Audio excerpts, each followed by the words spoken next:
Bien, nuevamente con nosotros y es un apoyo inapreciable, invaluable, porque tiene un conocimiento impresionante, no solo de acá, de lo que es su ciudad, sino que en sí de país y de lo que es la historia. Y ahora nos vamos a ubicar. ¿Se le puede calificar, doctor Johan Menchor? Gracias por estar nuevamente acá en @Contacto Deportivo GT en la ruta de Facebook y Contacto Deportivo Gustavo Velázquez por YouTube, como un ícono que represente el arco de Santa Catalina para todo lo que es esto que se llama Antigua Guatemala, con tanta historia en cada metro casi. Claro, muchas gracias por la invitación. El Arco de Santa Catalina es emblemático para la ciudad porque representa uno de los puntos más importantes de la ciudad de Santiago, que se llamaba antes y la antigua Guatemala, aunque su preponderancia fue después de la declaración de Monumento Nacional que hizo Jorge Ubico. Entonces, este es un paso característico del parque hacia la Merced, que es donde platicábamos, está la parte central de la antigua, y es donde la vida económica se desarrolla y la vida cultural de la antigua Guatemala. Entonces, desde la valorización, este arco empezó a cobrar un auge más importante hasta convertirse en el centro de eventos como de Año Nuevo, ¿verdad? Y ser parte de la Semana Santa antigüeña, que todas las procesiones pasan por aquí. Y hablando específicamente de la historia de la construcción, ¿quiénes han quedado registrados en la misma como los artífices físicos de esto que es tan emblemático y que uno ve a gente que posa por todos lados para estar abajo en un ángulo especial de visualización? Pues la verdad es que no tenemos los datos de todas las personas que participaron, aunque sí sabemos que el arco fue hecho para el convento de Santa Catalina. Las monjas de clausura de Santa Catalina vivían en esta parte de la derecha, donde está ahora en la parte del convento y las ruinas de la iglesia atrás de nosotros, y ellas empezaron a crecer en número y entonces compraron un terreno de enfrente, pero como eran monjas de clausura, entonces mandaron construir este arco para poder pasar sin ser vistas. Y es un arco único en esta construcción que incluso impresionó tanto a Jorge Ubico que mandó a hacer su propio arco en el centro como el arco de Correos, pensando en que quería tener un arco pues parecido a este, solo que un poco más grande por ser una ciudad ya capital, ¿verdad? Pero es todo lo que influye este arco, que fue construido para que las monjas pasaran, ¿verdad?, de un lugar a otro sin ser vistas y sin saber que después se iba a convertir en un centro turístico de categoría mundial por ser patrimonio cultural de la humanidad de la antigua. Hablando de eso, ¿hay alguna interrelación en cuanto a forma que se parecen con los acueductos que bordean zona 13 y parte de allá de la ciudad? Pues sí se parecen un poco por el tipo de arquería que usan, ¿verdad? Pero este es un arco solamente de paso. En los otros, en los acueductos que están en la ciudad de Guatemala y aquí en la antigua Guatemala hay un pedazo pequeño en la final de la Cuesta de las Cañas que ha sobrevivido, que esos servían como soporte para traer el agua. Entonces no están diseñados para aguantar el agua, ¿verdad? En cambio este sí tiene que tener un poco mejor para que aguante personas, pero sí están basados en una construcción que viene de la época de los romanos y pasa al Renacimiento, ¿verdad? Y se hace aquí en la antigua Guatemala. ¿Cuál es la opinión suya en cuanto a que, por ejemplo, ahí hay una placa de cuando ya se hizo la restauración y que nos funciona cuando llegamos acá, pues específicamente ya sonó el reloj ahí de las 9:30 y que sea no solo la figura, sino que en pleno funcionamiento? Por supuesto, esta es la última restauración que se hizo en 1993, pero no fue la única. O sea, el arco es de finales del siglo XVII, en realidad. Y luego después empieza en el 18, cada vez que había un terremoto, lo reparaban. Y era reparado y reparado varias veces. Entonces lo que sucede con el arco es que se daña en 1773 con el traslado. En la década de 1830 lo vuelven a reparar la Municipalidad de la Antigua, pero obviamente no tenía todavía el reloj, ¿verdad? Y luego en 1890 el presidente Manuel Lisandro Varías repararon el Palacio de los Capitanes y repararon el arco y le mandan a hacer el reloj que nosotros conocemos. Luego después en 1917 se daña y en la época de Ubico lo reparan y le hacen las columnas salomónicas que tiene ahora. y así queda, y después se daña en 1976 y lo reparan, y ya la placa ya muestra la última reparación y restauración de 1993. Hace unos meses que vimos nosotros aquí en la Antigua que se pusieron los andamios y empezaron a darle mantenimiento, porque todos los edificios necesitan mantenimiento, porque hay filtraciones de agua, hay hojas que las llaman las de chocón, que se les encanta meterse en este lugar, ¿verdad?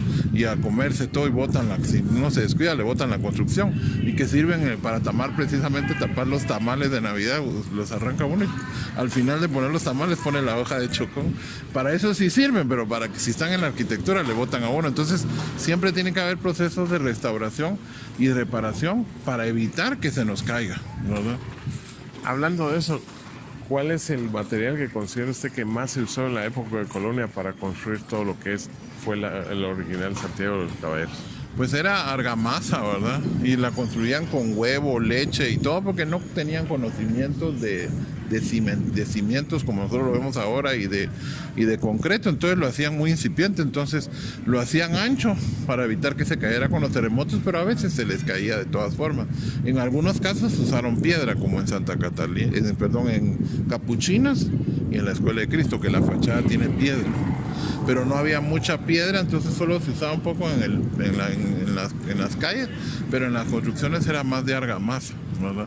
Que era una preparación que hacían, que por supuesto en lugares que no son sísmicos es fabuloso, pero en un lugar como Guatemala, ¿verdad? Entonces ahora lo que han hecho muchos es ponerle un aseguramiento para que sostenga, ¿verdad? Pero eso ya es posterior, ¿verdad? Usted utilizó la palabra emblemático, yo le dije ícono.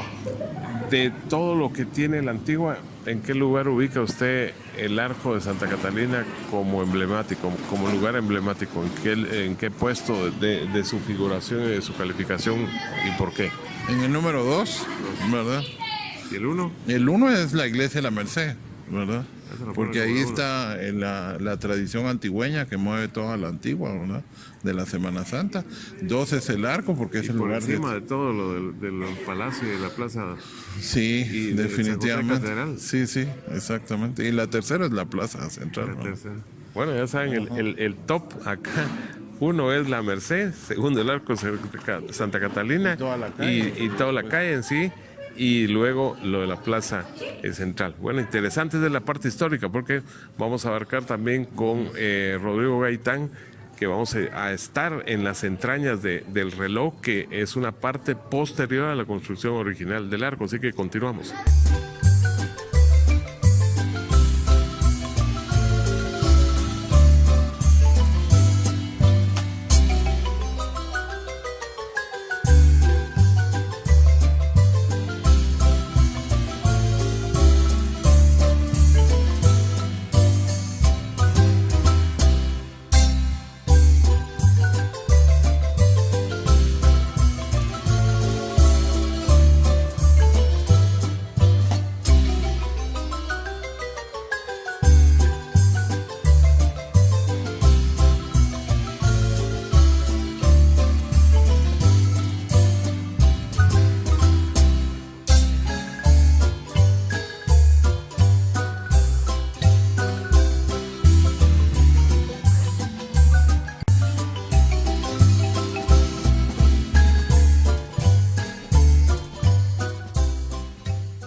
Bueno, se logran ángulos, se logran tomas, se logran ubicaciones de manera muy especial, muy variada. La actual, acá en el techo, de buena parte se podría decir en nivel y altura de la Antigua, gracias a Rodrigo Gaitán. Y acá se nos trepó el doctor también, en el caso del doctor Johan Melchor. ¿Qué impresión le da estar en esto y cerca de las entrañas del reloj y en otro ángulo, digo yo, de su querida Antigua? Pues emocionado, porque uno realmente no logra ver este ángulo, ni aunque sea con que lo vea con dron, porque no es lo mismo verlo uno personalmente, sí. Yo nunca había tenido la oportunidad de subir, pero es una vista hermosa, ¿verdad?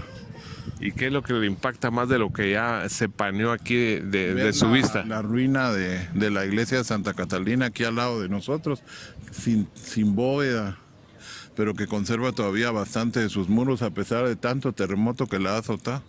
y de los pasos del Vía Crucis escueleros. Sí, es que bueno, estos son los pasos modernos, ¿verdad? Son los de fibra de vidrio, pero ahí están, ¿verdad? Pero a mí me impresiona más la arquitectura, ¿verdad? Porque es lo más antiguo, ¿verdad? Desde luego. Sí. Bueno, pues ahora pues nos venimos a la parte técnica histórica prácticamente, porque yo les digo así, su papá del mismo nombre, Rodrigo, intervino directamente en la última restauración que se le dio, pero ahora en el día a día ya nos va a contar, en este caso Rodrigo Gaitán Jr., se podría decir, que en este caso es el encargado de que el engranaje del reloj esté puntual cada 15 minutos. A ver si en el fondo de la plática no suena el horario que ya está por arribar. Ya está por arriba. Ya casi, ya le conoce la sentencia. Así que Rodrigo, bienvenido a @Contacto Deportivo GT y Contacto Deportivo Gustavo Velázquez en YouTube. ¿Qué le representa a usted esa tarea, ese trabajo? Yo digo que se lo goza, porque no solo estar acá, sino saber que a través de lo que usted hace en su conocimiento, pues el reloj funciona al centavo. Gusto saludarlo. Igualmente, don Gustavo, muchas gracias. Créame que es mi pasión ver las máquinas, ¿verdad?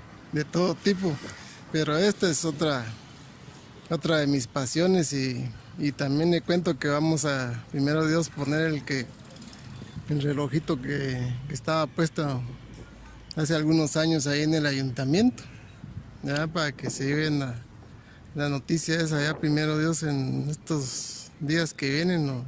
¿Dentro de este año todavía? Sí, queremos hacerlo dentro de este año, llevarlo a la municipalidad y posteriormente hacer la torre de un material más liviano, ¿verdad? Que el que tenía anteriormente, para evitar recargar las cúpulas de ahí del ayuntamiento. Cuéntele a la gente cómo se siente usted siendo retoño de don Rodrigo, en este caso restaurador Rafael y Rodrigo, dice ahí, sí. O sea, están los dos ahí prácticamente. Sí, ahí estamos los dos.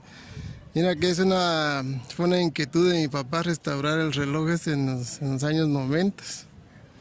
Ya se había aprobado con dos gobiernos municipales, pero hasta que llegó Héctor Vides y estuvo de vicealcalde Joaquín Gaitán, fue que... ¿Y Gaitán es algún familiar suyo? Sí, es familiar también mío, don Joaquín.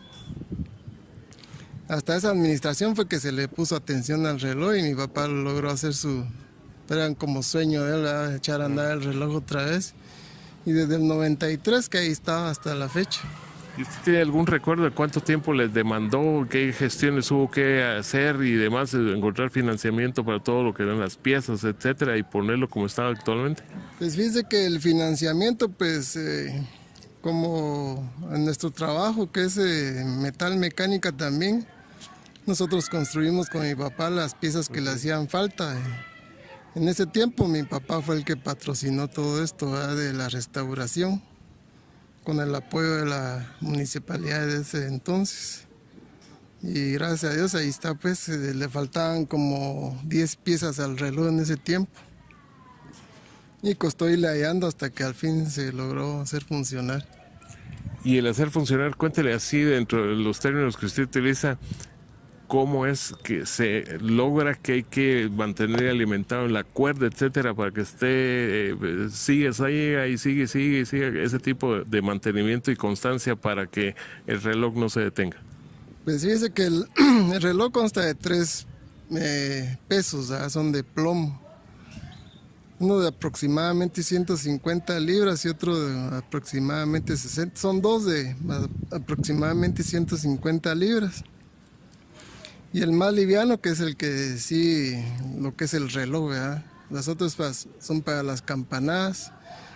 Hay una cosa curiosa, ¿verdad? Porque con mi papá lo desmontamos todo y lo llevamos al tallercito, que ahí lo desarmamos, lo limpiamos, le arreglamos las piezas que estaban malas.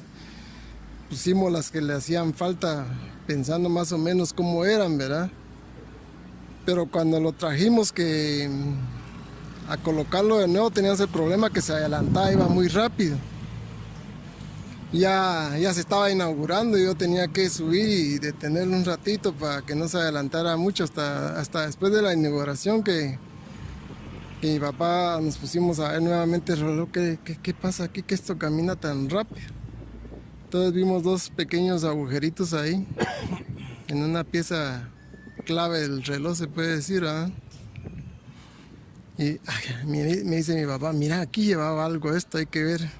Esto seguramente funcionaba con este otro. Y diseñamos una pieza así sencilla realmente, ¿verdad? Pero que fue la que dio en el clavo, porque ahí quedó. Ya no molestó, ya se reguló el tiempo, ya caminó bien. Bueno, ahí el caminó bien, ya nos sonó el de las 10:15. Vamos a tener imágenes que va a captar José Pablo ya en las entrañas del aparato. Pero me imagino, yo utilizo esos términos, la gente me conoce. ¿Cómo se siente usted? Y yo así lo digo, como el traidito de la película, me refiero, que usted es el mero de acá. Pues mira, alegre y créame que ahorita tenía otro trabajo que hacer ahorita, pero dije, me encanta todo esto, ¿verdad? De lo relacionado al reloj. Y qué más que cuando hay alguien conocido que quiere subir, pues yo digo, esto es de los guatemaltecos, ¿verdad? Pienso que todos tenemos derecho de conocer esto, que son pocos, hasta la fecha han sido pocos, ¿ves? Pero eso, cuando alguien quiere subir, pues con mucho gusto le vengo a mostrar yo este aparato. Es una auténtica joya. Sí, es una joya. Y ya lo que usted escuchó, usted creo que resultaron que de alguna manera son medio familiares o algo por el estilo, como el mundo es pequeñito, ¿no? Claro, sí, es que estábamos platicando que tenemos tatarabuelos comunes que vinieron de Italia, abuelos Fulán Comparini, que eran muy católicos y vinieron a vivir a la Antigua, ¿no? Entonces ya aquí resultó que somos parientes. Medio primo Rodrigo. Sí, exactamente, sí, así es de pequeña a la Antigua. Y el mundo en sí. Bueno, van a continuar escenas que les va a captar José Pablo, justamente del alma mater del funcionamiento de este icónico, emblemático y especial reloj que dicta la hora no solo para la Antigua, sino lógicamente para toda Guatemala desde este arco de Santa Catalina. Así que continuamos ya con esas imágenes en toda la estructura de esta joya que está acá en Antigua Guatemala. Continuamos.